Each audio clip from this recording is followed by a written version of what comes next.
বিনা বেতনের প্রধান শিক্ষক তিনি। দীর্ঘ 7 থেকে 8 বছর ধরে বিদ্যালয় প্রতিষ্ঠা লগ্ন থেকে আজ পর্যন্ত কোনো প্রকার বেতন ছাড়াই পালন করে যাচ্ছেন প্রধান শিক্ষকের দায়িত্ব। শুধু তাই নয়, তিনি কোনো বেতন বা ব্যক্তিগত সুবিধাও চান না। নিঃস্বার্থভাবে মৃত্যুর আগ পর্যন্ত শিক্ষার্থীদের মাঝে জ্ঞানের আলো ছড়িয়ে দিতে চান।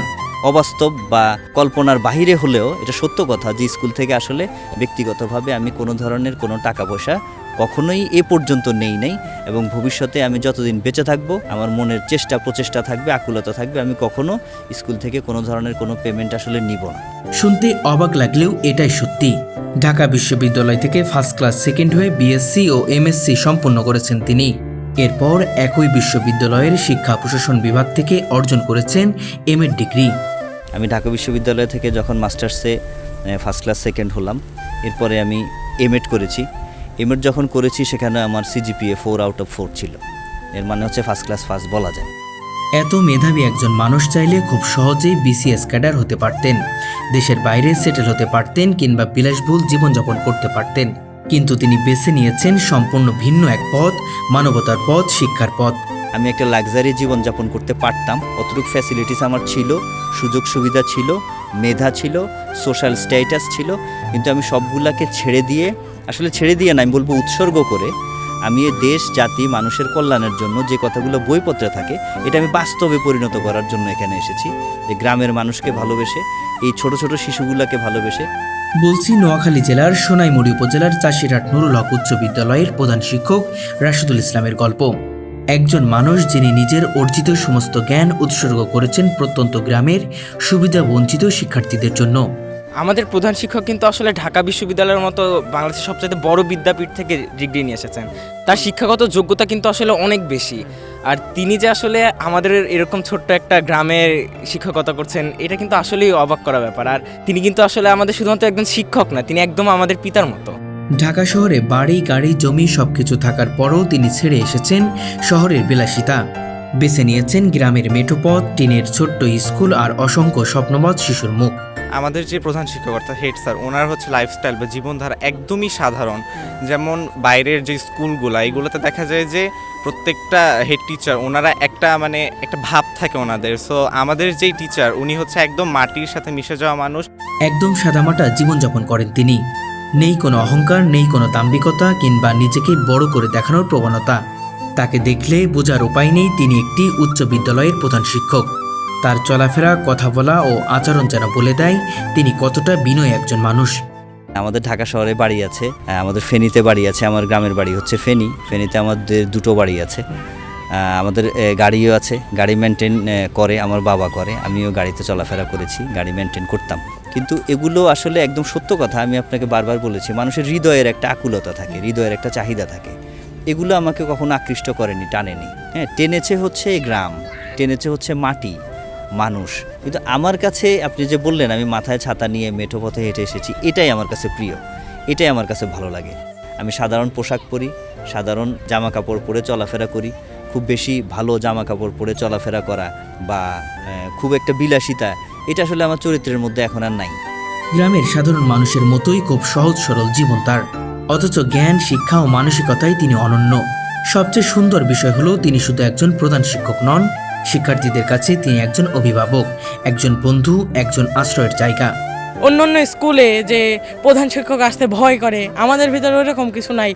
আমাদের বাবার মতন তিনি দেখাশোনা করেন। মানে আমাদের প্রধান শিক্ষক যেমন, এমন যদি প্রত্যেকটা স্কুলের প্রধান শিক্ষক হয় তাহলে সেই স্কুলটাই অন্যরকম হয়ে যাবে। অন্য অনেক স্কুলে প্রধান শিক্ষককে দেখলে যেখানে শিক্ষার্থীরা ভয় পায়, সেখানে রাশেদুল হাসানকে দেখলেই বাচ্চারা দৌড়ে এসে তাকে ঘিরে ফেলে, ভালোবাসায় ভরিয়ে তোলে। আর তিনিও শিক্ষার্থীদের নিজের সন্তানের চেয়েও বেশি আদর, যত্ন ও স্নেহ দিয়ে আগলে রাখেন।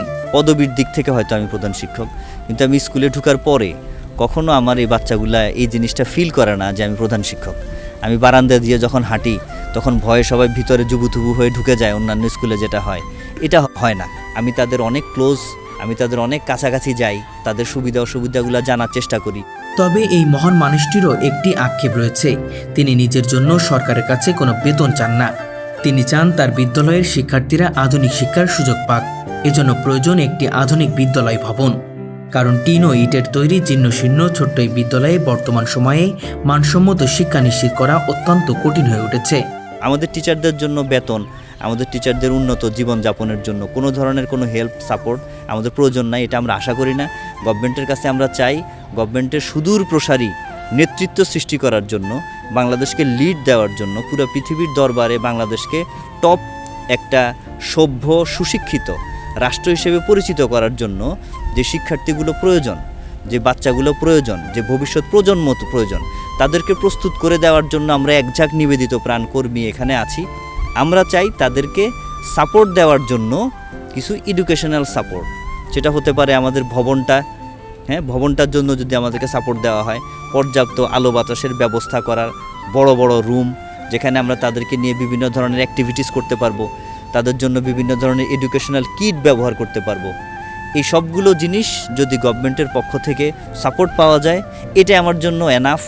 গভর্নমেন্ট যদি এই জিনিসটা দেখেন তাহলে এই ব্যাপারে আমার আর কোনো কথা নেই, আমি গভর্নমেন্টের কাছে সবসময় কৃতজ্ঞ থাকব। আমি নিজেদের ব্যাপারে কিছু চাই না, স্কুলের জন্য, দেশ জাতির এই সন্তানগুলোকে গড়ে তোলার জন্য তারা যদি আমাকে একটু সমর্থন করেন, এটা আমার জন্য অনেক বড় জিনিস। অথচ এই বিদ্যালয়ের শিক্ষার্থীরা আজ জেলা, উপজেলা ও বিভাগীয় পর্যায়ে সুনাম বয়ে আনছে। আর এর পেছনে সবচেয়ে বড় অবদান রাশিদুল হাসানের অক্লান্ত পরিশ্রম ও ত্যাগ। 4-5 বছরের ব্যবধানে তারা উপজেলার মধ্যে কাবাডিতে অপ্রতিরোধ্য চ্যাম্পিয়ন, তারা জেলাতে গিয়েছে একাধিকবার চ্যাম্পিয়ন, তারা বিভাগীয় পর্যায় পর্যন্ত খেলে এসেছে। তারা ফুটবলের মধ্যে খেলেছে, ক্রিকেটে খেলেছে, সাঁতার, ভলিবলের মধ্যে প্রত্যেকটা জায়গাতে। তারা 16ই ডিসেম্বর, 26শে মার্চ, 21শে ফেব্রুয়ারির যে সরকারি কুচকাওয়াজ প্রদর্শনী হয়, ডিসপ্লে হয়, শরীরচর্চা প্রদর্শনী হয়, এগুলো সবগুলোর মধ্যে তারা একাধিকবার পর প্রথম স্থান অধিকার করে আমাদের স্কুলকে সম্মান এনে দিয়েছে। আপনারা শুনলে আরও অবাক হবেন, শিক্ষার্থীদের সঙ্গে তিনি নিজেই হোস্টেলে বসে খাবার খান। শিক্ষার্থীরা যে খাবার খান, প্রধান শিক্ষক হিসেবেও তিনি ঠিক সেই খাবার খান। নেই কোনো আলাদা আয়োজন, নেই কোনো ভেদাভেদ। একজন প্রধান শিক্ষক হয়েও তিনি নিজেকে কখনোই শিক্ষার্থীদের থেকে আলাদা করে দেখেন না, বরং তাদের সুখ দুঃখ, কষ্ট, অনুভূতির সঙ্গে নিজেকে গভীরভাবে জড়িয়ে রেখেছেন। আমাদের এখানে বাইরে থেকে যে সকল স্টুডেন্টরা আসে তাদের জন্য আমরা একটা আবাসিক হোস্টেলের ব্যবস্থা রেখেছি। আমি ওদের সাথেই খাই। আমাদের ক্যান্টিনে যে রান্না হয়, বাচ্চারা যে খাবার খায়, এই সেম খাবার আমাদের সব শিক্ষক খায়। আমাদের জন্য কোনো আলাদা ধরনের রান্না কখনো হয় না। নিজে হোস্টেলে থেকে শিক্ষার্থীদের পড়াশোনার খোঁজ খবর রাখেন তিনি। কেউ অসুস্থ হলে দ্রুত চিকিৎসার ব্যবস্থা করেন, সুস্থ না হওয়া পর্যন্ত তার পাশে থাকেন, এমনকি নিজের হাতে খাইয়ে দেন। প্রতিটি শিক্ষার্থী ঠিকভাবে পড়াশোনা করছে কিনা এবং শিক্ষকরা মনোযোগ দিয়ে ক্লাস নিচ্ছে কিনা সবকিছু নিয়মিত পর্যবেক্ষণ করেন তিনি। ওদের পড়ালেখার কোনো প্রবলেম হলে সার্বক্ষণিকভাবে আমরা টিচাররা ওদের সাথে থাকি। আমি নিজে হোস্টেলে অবস্থান করি। তো এই জিনিসগুলোতে আমাদের স্টুডেন্ট টিচারের একটা, আমি বলবো, একটা চমৎকার বন্ডিং তৈরি হয়েছে, যার জন্য অনেক স্টুডেন্ট, আমরা যখন ছুটি দেই, রমজানের ছুটি বা কোরবানির ঈদের ছুটি, তখন অনেক স্টুডেন্ট আছে বাসায় যেতে চায় না, এখানে থাকতে চায়। শুধু পর্যবেক্ষণই নয়, নিজেও ক্লাস নেন। তার ক্লাস করতে শিক্ষার্থীদের যেন অন্যরকম ভালো লাগে, কারণ সেখানে তার শুধু পড়াশোনা নয়, একজন ভালো মানুষ হওয়ার শিক্ষাও পায়। আমি চাচ্ছি এমন একটা শিক্ষা ব্যবস্থা প্রতিষ্ঠা করব যেখান থেকে প্রতি বছর এমন কিছু প্রোডাকশন বের হয়ে আসবে, যে প্রোডাকশনগুলো বেঁচে থাকবে মানুষের জন্য, যে প্রোডাকশনগুলো বেঁচে থাকবে জাতির জন্য, তাদের অস্তিত্ব জাতি বছরের পর বছর, যুগের পর যুগ স্মরণ করবে। সবচেয়ে অবাক করা বিষয় হলো, এত শিক্ষিত হওয়ার পরেও তিনি এখনও প্রতিদিন 5 থেকে 7 ঘন্টা নিজে পড়াশোনা করেন। শিক্ষা ও জ্ঞান চর্চা নিয়ে গবেষণা চালিয়ে যাচ্ছেন নিয়মিত, কারণ তিনি বিশ্বাস করেন শেখার কোনো শেষ নেই, আর সেই জ্ঞানে তিনি ছড়িয়ে দিতে চান মানুষের মাঝে। আমি একসময় মরে যাব, চলে যাব, আমার যে মেধা, আমার যে জ্ঞান অর্জন করেছি, এটা আমি আমার ছাত্রদের মধ্যে বিলিয়ে দিতে চাই যে আমার মেধাটা জীবন্ত থাকুক। এতটুকু হচ্ছে আমার চাওয়া। একসময় এই প্রত্যন্ত গ্রামে শিক্ষার আলো ছিল না বললেই চলে, কিন্তু আজ সেখানে গড়ে উঠেছে জ্ঞানের এক সমৃদ্ধ ভাণ্ডার। আর এই পরিবর্তনে নেপথ্যে রয়েছেন একজন মানুষ, রাশিদুল হাসান, যিনি বুঝেছিলেন শিক্ষার প্রকৃত উদ্দেশ্য শুধু চাকরি বা অর্থ উপার্জন নয়, বরং সেই জ্ঞান মানবতার কল্যাণে মানুষের মাঝে ছড়িয়ে দেওয়াই জীবনের সবচেয়ে বড় সার্থকতা। আমি চাচ্ছি যে আমার এখান থেকে যে স্টুডেন্টগুলোকে আমরা গড়ে তুলব, এই স্টুডেন্টগুলো ভবিষ্যতে বাংলাদেশের নেতৃত্ব দিবে, বাংলাদেশের শীর্ষ পর্যায়ে তারা থাকবে। তারা দেশ, মানবতা, মাটি, মানুষের জন্য বেঁচে থাকবে, বাস্তবিকভাবেই বেঁচে থাকবে। তাদের কাছে মানবতা বইয়ের ভাষা হবে না, তাদের কাছে মানবতা হবে বাস্তবতা। গ্রামের মেঠো পথ ধরেই প্রতিদিন হেঁটে স্কুলে যান তিনি। শত কষ্টের মাঝেও মুখে লেগে থাকে প্রশান্তির হাসি। রাশিদুল হাসানের মতো এমন ভদ্র, বিনয়ী ও মানবিক শিক্ষক সত্যি আমাদের গর্ব, আমাদের অনুপ্রেরণা। এই সমাজে এখনও এমন মানুষ আছেন বলেই হয়তো শিক্ষার আলো আজও বেঁচে আছে। দর্শক, আমার পাশে যেই মানুষটি রয়েছে তিনি বিনা বেতনের প্রধান শিক্ষক। শুনে নিশ্চয়ই অবাক হচ্ছেন। হ্যাঁ দর্শক, অবাক হওয়ার মতোই কথা। দীর্ঘ 7 থেকে 8 বছর কোনো পারিশ্রমিক ছাড়াই এভাবেই তার জ্ঞানের আলো ছড়িয়ে দিচ্ছে সাধারণ শিক্ষার্থীদের মাঝে। আজকে সেই মানুষটির গল্পই আপনাদের কাছে তুলে ধরার চেষ্টা করব। আপনারা হয়তো ভাবতে পারেন যে আমি এই স্কুলের প্রধান শিক্ষক, যেহেতু আমি এখানে একটা পদ ধারণ করে আছি, একটা প্রধান শিক্ষক হিসেবে আমি অন্তত 6ষ্ঠ গ্রেডে বেতন পাবো। হ্যাঁ, তো এই যে বড় একটা অ্যামাউন্ট বা বড় একটা স্যালারি আপনারা হয়তো ভাবতেছেন যে আমি হয়তো পাই বা স্কুল থেকে হয়তো স্যালারি ড্র করি। ব্যাপারটা একদম টোটালি না। চলছি, আসলে কিছু কথা থাক না, সব কথা বলার আসলে কি প্রয়োজন, চলছি, চালিয়ে নিচ্ছে আল্লাহ। স্কুল থেকে কোনো ধরনের সাপোর্ট আমাদের প্রয়োজন হয় না। আল্লাহ আমাকে সামাজিক একটা স্ট্যাটাস দিয়েছেন, আমার বাবা আছেন, আমাদের ঢাকায় বাড়ি আছে, আপনি তো বললেনই। আমার কিছুটা সাপোর্ট বিভিন্ন দিক থেকে এসে আমি চলতে পারি। আমি চাই একটা শিক্ষা ব্যবস্থা তৈরি করে দিয়ে যেতে, যেই শিক্ষা ব্যবস্থাটার জন্য নিশ্চিতভাবে একটা ফ্যাক্টরির মেশিনের মধ্যে যেমন 2000 সাবান বের হয়ে আসলে 2000 একই ডাইসে বের হয়ে আসে, আমি চাচ্ছি এরকম একটা এডুকেশন সিস্টেমের মেশিন তৈরি করে দিতে, যেই মেশিনের মধ্যে দিয়ে বছর বছর এই জাতির জন্য মানে সোনার সন্তানগুলো বের হয়ে আসবে, যারা দেশ জাতির জন্য বেঁচে থাকবে, যারা ঘুষ খাবে না, দুর্নীতি করবে না, দেশকে বিক্রি করে দিতে যে দ্বিধাবোধ করে না, এই জাতীয় হবে না। তারা প্রচলিত রাজনীতিবিদদের মতো হবে না, এই নোংরা রাজনীতিতে জড়াবে না। তারা দেশ, জাতি, মানবতার কল্যাণের জন্য নিজের সর্বোচ্চ মেধাটাকে ব্যবহার করে সায়েন্স অ্যান্ড টেকনোলজিতে ওয়ার্ল্ডের সাথে টক্কর দেওয়া যায়, এরকম একটা পজিশনে নিয়ে যাওয়ার জন্য প্রতি বছর বছর যে সন্তানগুলো বের হবে এরকম একটা মেশিন তৈরি করে দিয়ে যেতে চাই আমি।